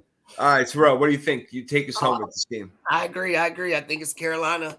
But first and foremost, I like to acknowledge that this is 2 African-American coaches going against each other, which we don't have enough of anyway. That's a good point. Steve Wilks is a great coach who got screwed in Arizona. And look what the bums that they got in there. Steve Wilks is like the fire under them, like no other. Mike Tomlin, he's been doing it for so long. He's had riffraffs everywhere else. Carolina's hungry. They're playing hard. They're at home. Sam Darnold is actually throwing the ball out to DJ Moore, getting him points. Foreman's going to run for a couple touchdowns. Carolina, baby. All right. Carolina's the call right there. All right. I like it. So, see, you're going with Pitt all on your own over there. Lone Ranger. I like it. Okay, what do we got next? All right, this game with the Dallas Cowboys playing the Jaguars over here. We talked about the Jaguars a bit earlier. Jaguars, one of those teams that like Dr. Jekyll and Mr. Hyde. You don't know what the hell you're going to get from week to week out of them. Trevor Lawrence playing good ball at times, not playing good ball, could turn it over. But, they've been winning games lately. Dallas Cowboys had a hiccup last week, but they still managed to win the game. What does that mean? Is that a good thing for them? Is that a bad thing? I don't know. We'll find out going forward. But they're only favored by 4 points, and I thought they'd be favored a little bit more than that. Tommy, I'm going to start with you on this one. It's only 4 points. If I were making the line, I would say 6.5. It doesn't sound like a lot more, but in reality, it actually is. That sways the betting line a lot. So why is Jaguars only getting 4 points in this game? I don't know. What do you think happens here? That's a defensive problem for Jacksonville. They're not sure they can score versus Dallas, and it's a turnover issue where Dallas leads the league, right? In creating turnovers. They're just awesome at that, and they've got Michael Parsons out there who's just a monster at both sides. Where if he's coming at the quarterback, he's an issue. If he stays around in the back in the secondary, he's a problem as well. That's their biggest threat. That's why they're only getting 4 points. I've got this game easily ran over by Dallas. And that's Dallas's issue isn't playing to the level of their competition. We've only seen 5 to 6 games really from Dak, and that hiccup we saw is that mid-season hiccups we see as a team grows. They're going to continue to improve. That's a really good team out there. Yeah, you see, I'd like to think that Dallas should be able to cover this game very easily, but like something's telling me, like, no, Jacksonville's going to score touchdowns at the end. It's going to be a close game. Watch out. For that reason, I'm going to have to go with my gut. I'm going to have to say Jacksonville. I believe that Dallas will win, but could you imagine if they lose this game, the talk that'll be around the town? Oh, my God, Darren. I don't know what to say.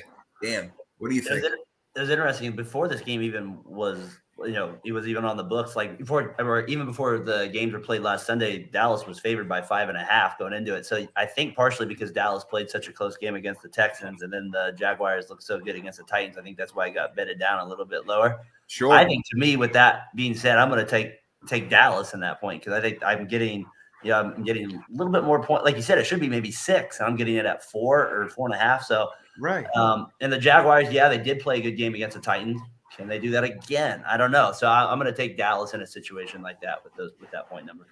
Yeah, that 4 points, Terrell, just makes me wonder. It's like, what is Vegas to know that we don't know? Why is it only 4 points? And you feel like everybody would be jumping on Dallas right now, the public jumping on Dallas, and maybe Vegas sitting back like, haha, we got you guys. I don't know. I think it's exact opposite. I think that they messed up the line last week, and now they're coming back to their senses. If last week didn't happen, I would look for the upset with the Jaguars, but last week did happen. I think Dallas is back stronger than ever. Micah Parsons wasn't scared. He's going on Von Miller's show talking about, is it Jalen Hurts or is it the team? So obviously, he's not scared. He's not looking ahead. They're going to go out there and do their duty against the Jaguars. They had their big win against the division-winning Titans. I think the Dallas Cowboys are going to make the big-time storyline for Christmas Eve game, Cowboys Eagles, that much bigger. If they lose, it's not going to make it that much bigger. They got to win. Well, that's the good thing. Is there a possible thing, see as a double trap game, having a trap game against Houston and another one against Jacksonville? Could they stumble up? I think Jacksonville is a dangerous team, man. Like we talked about earlier, they have a good young quarterback, good solid surrounding cast, offensively, defensively have some pieces there who can possibly give Dallas some problems. Look at Josh Allen and the other kid on the outside. They could possibly give those tackles a little bit of an issue. I think Dallas is going to cover. I think kind of like you do, Jason, that this game they're probably going to win by 6 or 7, but I think it's going to be a close game. I don't think they could. I mean, I can see them blowing them out, but I think it's going to be a close game. I think as we get late into the season, man, these teams want to kind of get the year over with. The teams that are kind of, going to the playoffs, they want to kind of get through these games healthy and get to the playoffs. These other teams are kind of playing out the string. I want to get to my offseason healthy and go party. You know what I mean? So I think that all these teams, they're going to do just enough to get the win. And the teams who are going to compete, they're going to do just enough to compete. But in the end, you're going to probably see them fall off. Interesting point. Let's see if Doug Peterson still got them on their P's and Q's right there. All right, very interesting. I like that. I like that point.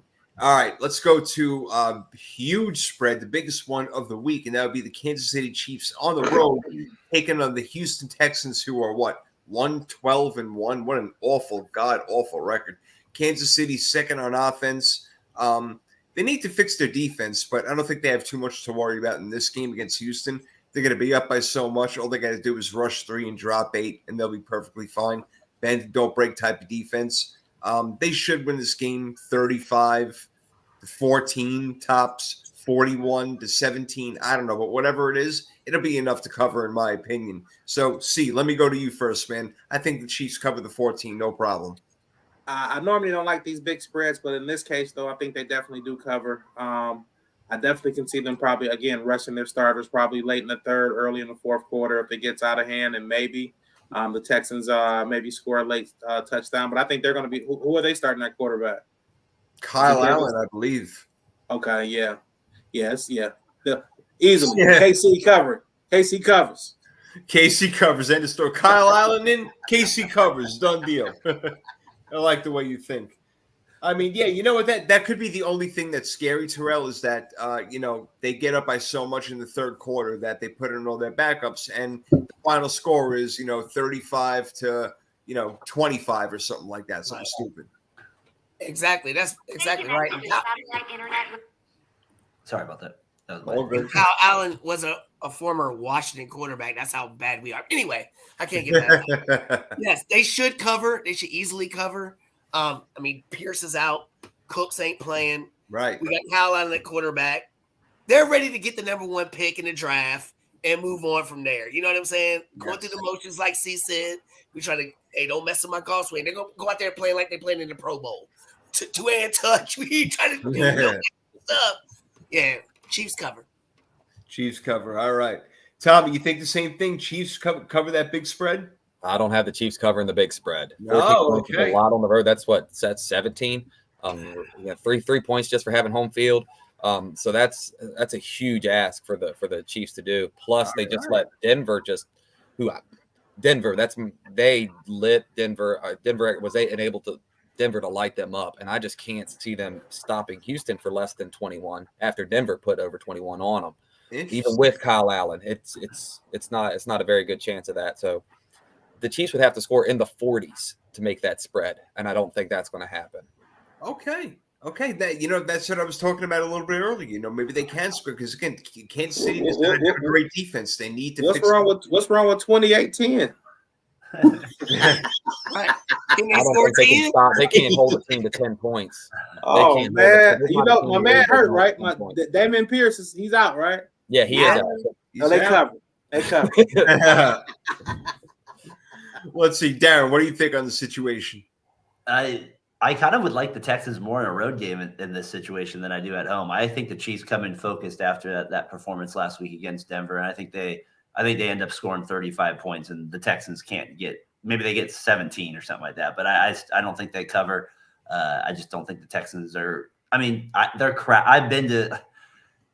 As a Raiders fan, you go to certain games, right? And like they're 1-11, like that atmosphere there is dead, man. Like, I mean, they better show up the first 5 minutes or it's gonna be, I mean, that's really what I see with the Texans. But I'm gonna take the Chiefs and the points. That is a lot of points though, but I'm gonna take the Chiefs.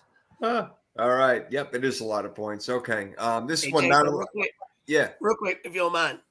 I think this is the game that Patrick Mahomes is going to go out there and try to do a LeBron and pad all his stats because everybody's giving Jalen Hurts the MVP. Oh, it's the easiest game for him to pad all his stats, throw 5-6 touchdowns. Like, ooh, don't forget about me for MVP. That's an interesting point right there. You know what? This is the game to pay his stats, right? Go out, throw 400 yards, 5 touchdowns. Yeah. Yep, that would help. Let's see if that happens. Damn. All right. He's my fantasy quarterback. We got another low-scoring game coming up over here, and that would be the Cardinals and the Broncos. And the Broncos are getting that 3-point home field advantage because they're only favored by 3 points. So here comes Arizona with Colt McCoy. The Broncos got freaking Brett Rippon. Like, wow. Nobody wants to watch this game. I mean, they're fourth in defense. Yeah, I know. I'm sorry. Actually, yeah. Some people do. Oh, jeez.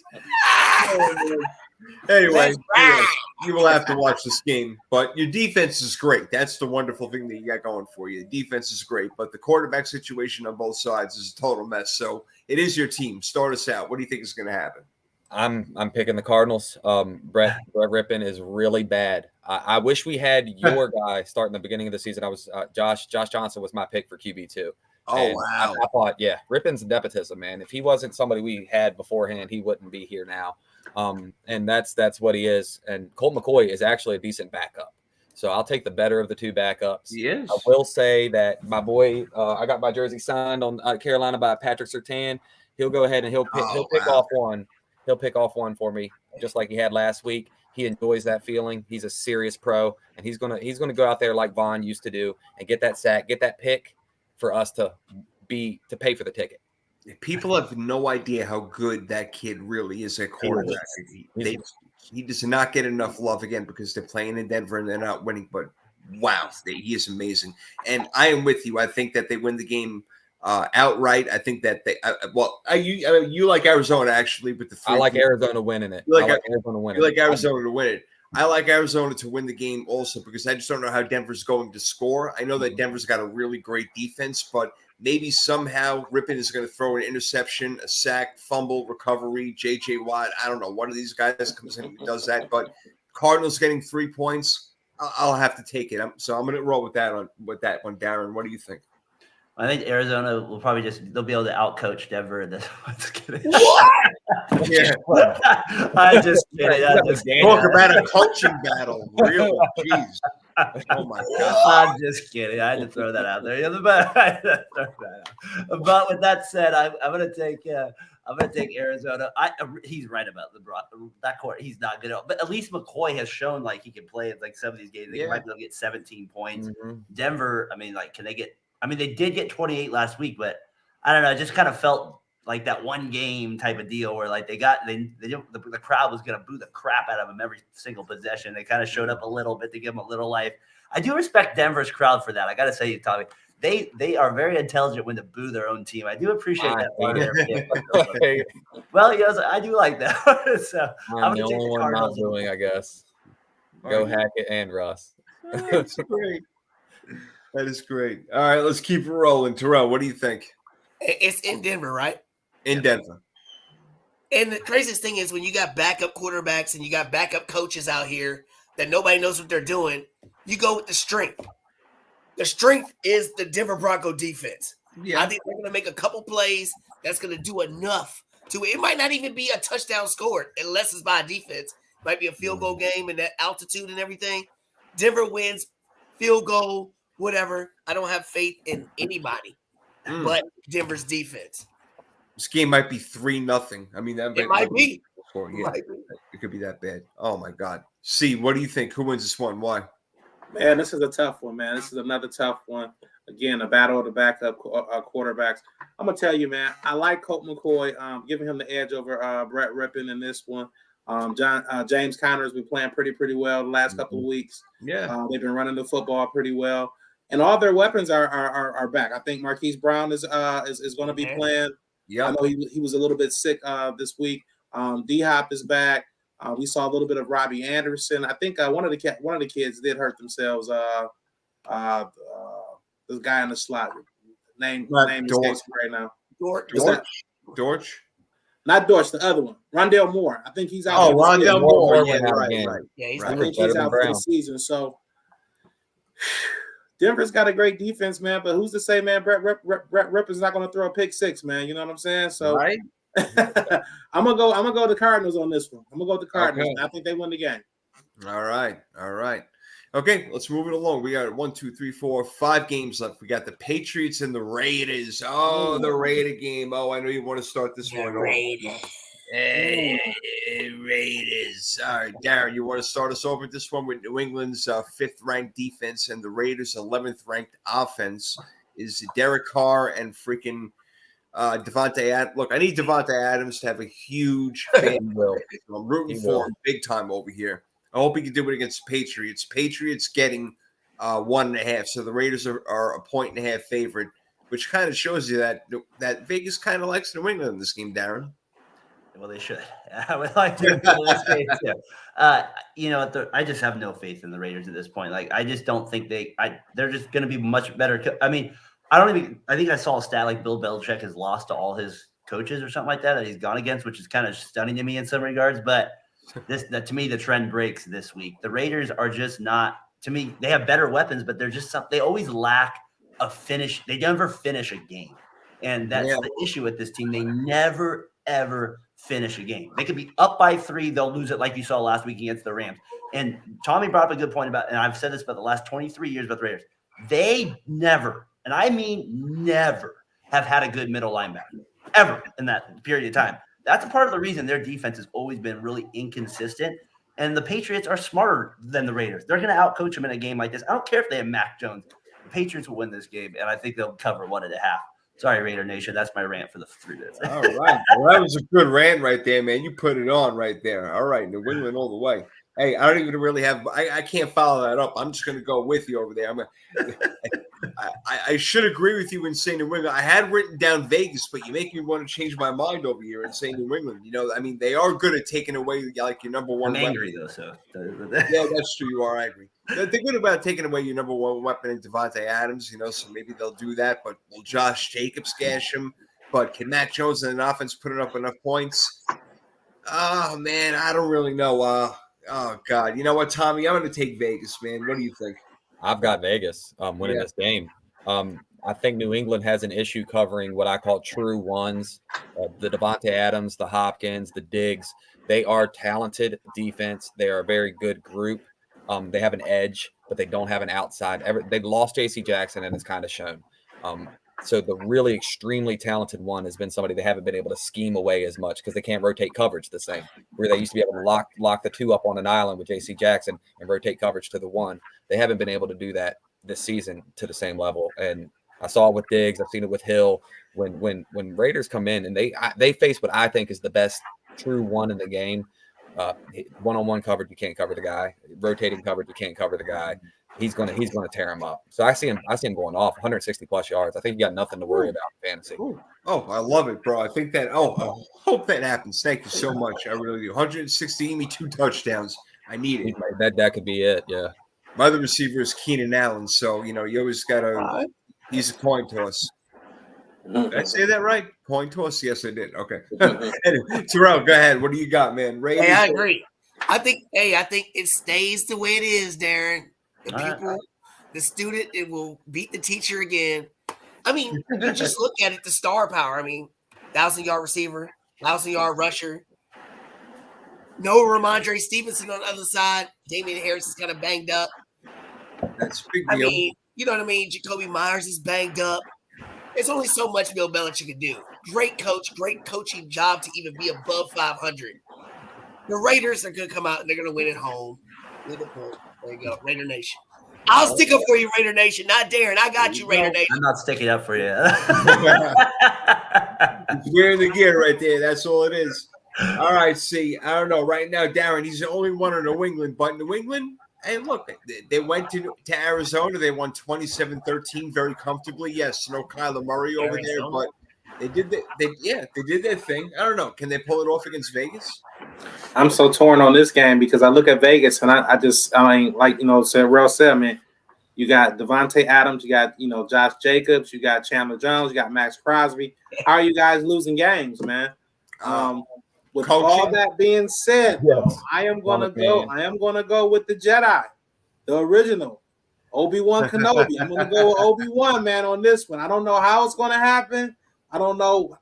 Is it gonna look nasty? But whenever David Carr is involved, it can. Or Derek Carr, whatever Whatever brother it is. Either Carr, baby. Involved, man. Disaster can strike at any time. And I think Bill Belichick may have something schemed up for whatever Carr shows up. Man. So I'm gonna go with the Patriots, man. That's what I'm afraid of right there. What you guys are saying, I understand it. Shit, it's gonna be like Pierre Strong, man, for 80 and 3 touches or something like that, man. Yeah, could be. Damn.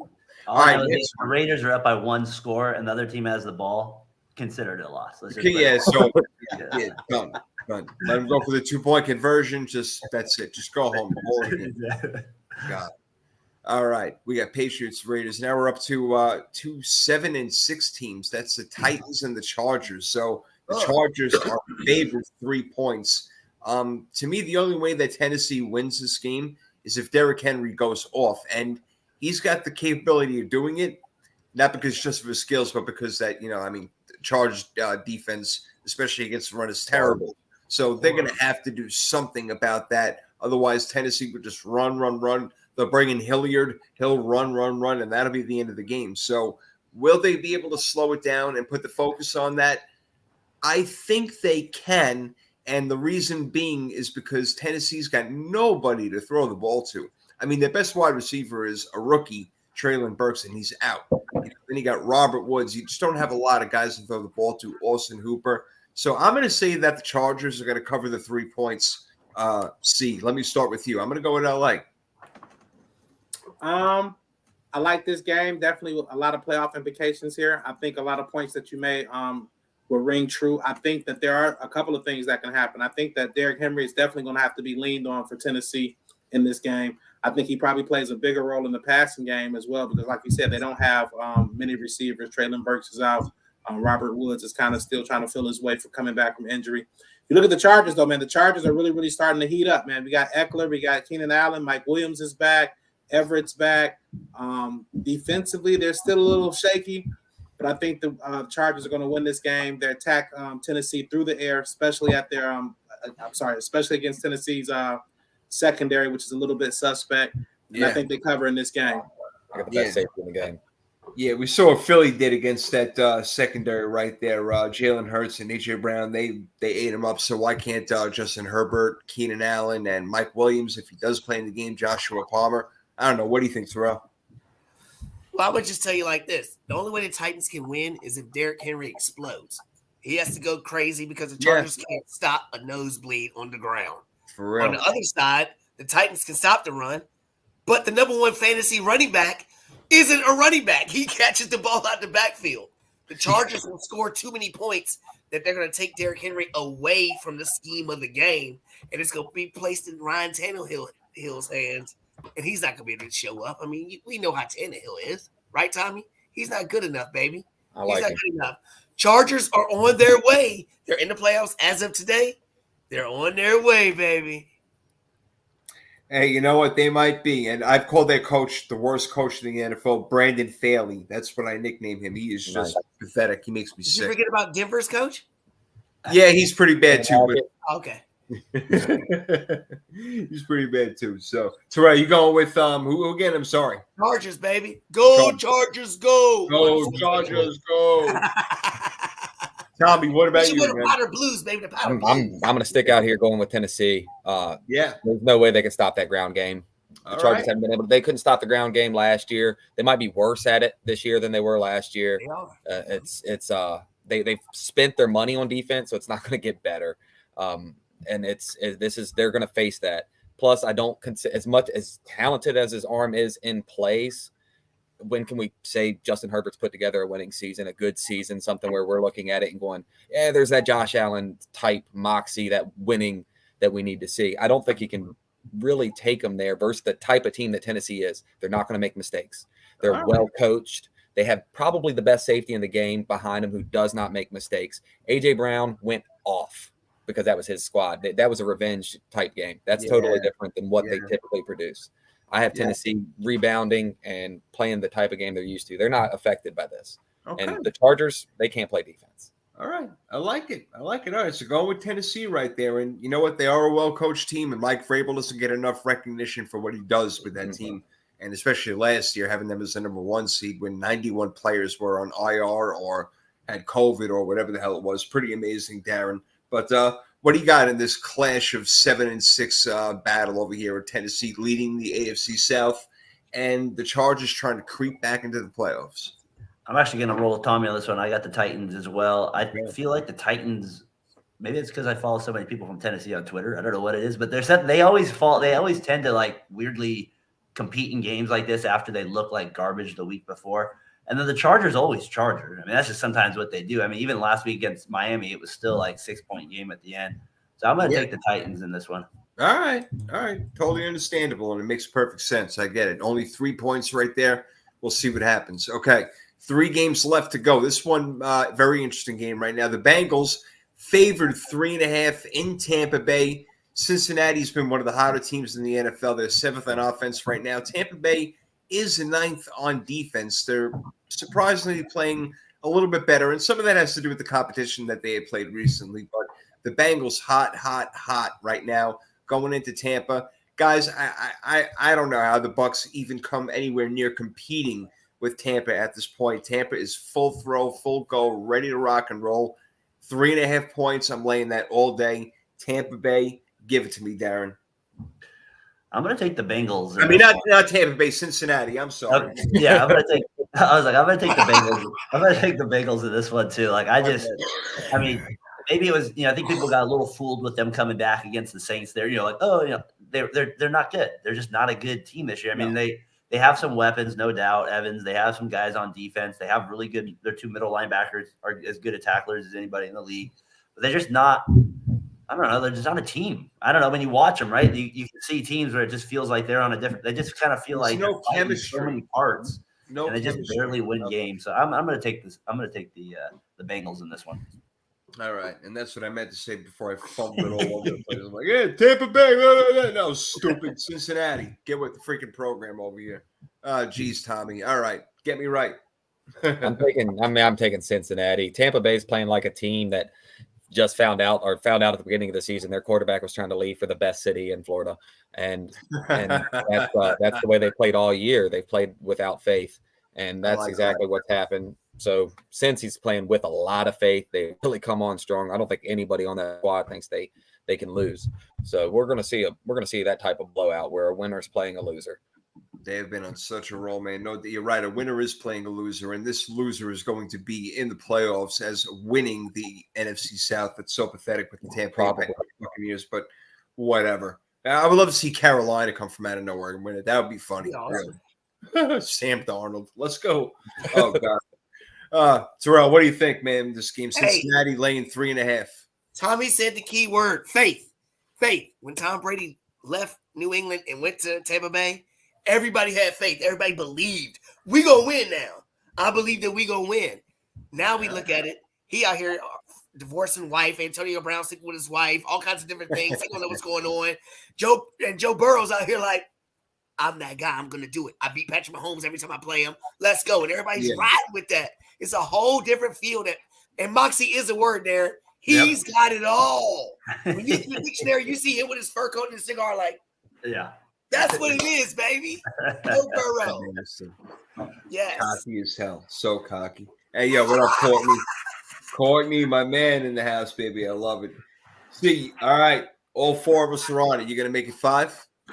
Yeah, I think I might have to ride with the Cincinnati Bengals on this one, man. They're definitely hitting the groove right now. Their defense is playing really, really well. Tampa Bay, again, I don't know what it is about them. They have the talent, it seems like, but just have not been able to put everything together, especially on the offensive side of the football. We saw San Francisco just dismantle them last week. I hope that wasn't that's the type of a win that really, really takes a lot of takes a lot of your steam away from you. You know what I mean? So Cincinnati, I think they cover. I'm seeing 3.5, so I think they cover on this one. Yeah, 3.5. Yeah, man. Tampa Bay, they may be in trouble. Man. Brady needs to stop yelling at people and look in the mirror and yell at himself for a change. That'd be interesting. This line, I like this line a lot, and it's one that I can tell you guys I'm betting myself. There's a few other ones I'll tell you about it after. Mm-hmm. But anyway, the Giants, 4.5 points. Game is in Washington against the Commanders. I know Washington is the better team right now. They're playing better despite them both having the same 7-5-1 record. Washington is 10th on defense. The Giants have fallen out of the top 10, top 12 in both offensive and defensive points scored for and against. So I do like Washington to win the game, but in these divisional matchups, I'm thinking field goal all the way, and it's 4.5 points, which does make me think, why did Vegas make it 4.5 points? Moved to 5. It's moved to 5. 5? Okay, 5. Moved to 5 to Giants. That's a little surprising. I know the Giants haven't been playing that well, but you know what? With that, what do you think? I mean, I'm going to tell you right now, I like the Giants with the points. Was that on me? Yeah, Tommy, you go ahead. Right now, I'm wherever Nikki's at. She should be celebrating because the Giants are going to handle the Commanders. They're the better team, have been all season. We're not talking the last 2-3 games. Heineke's been figured out.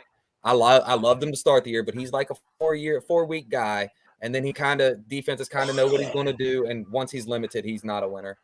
So we're going to go ahead and take the team with the legitimate starting QB with Daniel Jones and a better running back, and say they're going to win the game like they should. All right, that's what makes the Dallas game interesting, because if Dallas slips and the Giants end up beating Washington, that makes that division top end kind of get a little more scary for Dallas, where they can't lose as often. Very interesting right there. Okay. Look at Terrell right there.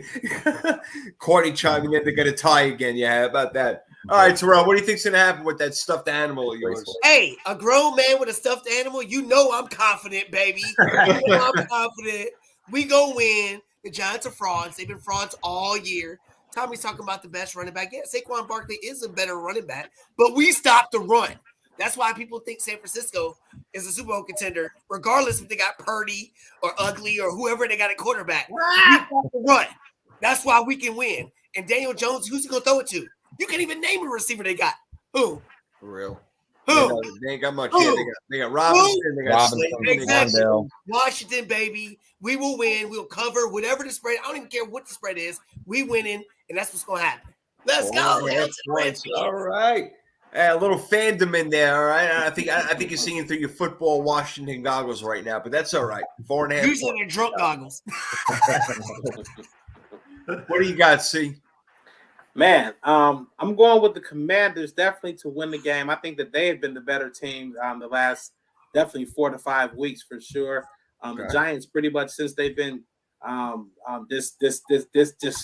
disintegrated by my Lions, man, it's been pretty much, you know what I'm saying, all downhill, man. The slipper, man, has really fallen off, man. And Cinderella won't, you know what I'm saying, they want all their stuff back, the dresses, you know what I'm saying, the glasses, the red bottoms, the weave, the lashes, they want all that back. You know what I'm saying? They looking like an old hag again, man. So I'm going with the Commanders now about the 5 points. So that's where I'm really kind of stuck at, man. That's a lot. This is a rivalry game. This is a game with playoff implications. This is on Monday night. Sunday Night Football. So Yes. I think, you know what? I'm not a believer in Daniel Jones. It's later in the year. He normally has a big game against the Commanders, but I think the Commanders are playing with a little bit of pride right now. A little bit of sense of meaning, a little sense of purpose. They definitely want to get all of the attention off of whatever's going on with Daniel Snyder. So I think the Commanders may win this going away, man. I'm going to go 28-20, man. Commanders. Okay. See, let's go. See, let's go. See. All right, Darren, I don't know, man. I think whoever wins is going to be by a field goal. That's why I like that 4.5. I'm taking the Giants. But we have it split over here. You have to be the deciding factor. 2 on Washington, 2 on the Giants. I'm going to go with the Commanders to cover this one. I don't. It was a tough one for me, too, because the Giants I just feel like my argument with the Titans was I feel like they can rebound. Like the Giants, I don't get that same feeling with like in the Commanders. The only thing I am hesitant with talking through the game with you guys is last time they did meet up, the Giants were in a great position to win that game. They pretty much blew it right with that long play that the Commanders got. Yes. They do have the home field advantage here a little bit. It's a tough one for me, but I'm gonna take the Commanders on this one. All right. Let's see. I think that stuffed animal just did it for me. Hold on, baby. Bro, man, with stuffed animal, you got to cheer for me, baby. Come on. I don't think the NFL puts Dan Snyder in the playoffs. There's no way the NFL lets Dan Snyder into the playoffs. Yeah, let the referees conspire. Well, you know what though? That may raise the value of that franchise though, man. For the next potential buyers. Right? That's right. It ain't no question. It's getting sold. Virginia team, man. It's getting sold is right. All right, one more game to sell you guys on over here. The Rams and the Packers. The Rams are terrible. Oh my God, they're awful. And everybody's hurt. What a joke. You know what? The Packers really aren't that much better. We got 2 teams with 2 bad records over here, but the game is in Green Bay, and the Packers are favored by 7 points, Tommy. Wow. Yeah, 7 points over the Rams, and I guess they're starting Baker Mayfield, and they think that he's all hot shit because in 3 minutes he decided to play well, like out of nowhere, but whatever, give me a break. Tommy, what do you think happens in this one? Both teams, both bad on both sides of the ball. Packers win this. They'll cover the points. It'll be a 34-point game, that 24-10 style victory for the Packers that you're accustomed to seeing out of Rodgers, where he just game manages the other team out of the whole picture. All right, no doubt. Going with the Pack on that one. What do you say, Terrell? Hey, I'm with him too for a different reason. It's gonna be cold. Baker Mayfield is not gonna perform, and Aaron Rodgers wants to put up some more numbers. He wants a reason to still say we're in contention. Don't put Love in and bench me. He wants to keep Love on the bench. Yeah, he's going to have either the Giants or Washington lose this week. Seattle already lost, so they'll stay in mathematical playoff contention, I guess. Unbelievable. Crazy right there. Yeah, Green Bay, I think that they'll probably cover the 7, even though I think it's going to be probably like around 7, so maybe they'll win by 8, maybe 28-20 or, I don't know, 20-12. I don't know, some crap like that. I'll take Green Bay, Darren. I mean, I don't know. He's terrible, but did you take the Raiders? I just want to say it. You said the Rams are terrible, but if you took the Raiders, they lost to the same team last week. I don't see the Rams. I don't see the Rams covering this spread. I feel like they're 1-2-3 Cancun right now. They're done. They're out. Yeah, I feel like they've kind of like their main guys. They got their ring. Why would they want to come back? Like, I just don't see it. Baker Mayfield in a week and a half. Rodgers, I like Tommy's point about managing a game. This seems like a Monday night game where he just kind of slices and dices them for 7-yard slants when it's 3rd and 6, keeps the chains moving, and wins a game like that. So I like the Packers instead. And I like Watson too. He's really came on with Rodgers at the end. Like, he's been really good. So and Rodgers seems to be really confident in him. So I like the Packers. No doubt. All right, going with Green Bay over there. And see, my man, you make the last pick over here. We all got Green Bay on this one. You going with us?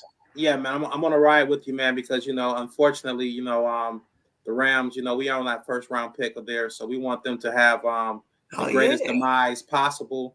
We want that pick to be as high as possible. I think Green Bay is starting to get a little bit more healthier. You guys spoke about Romeo Doubs is going to be returning for that offense. Aaron Jones had a week. They're coming off the bye, so he had a week to kind of rest his.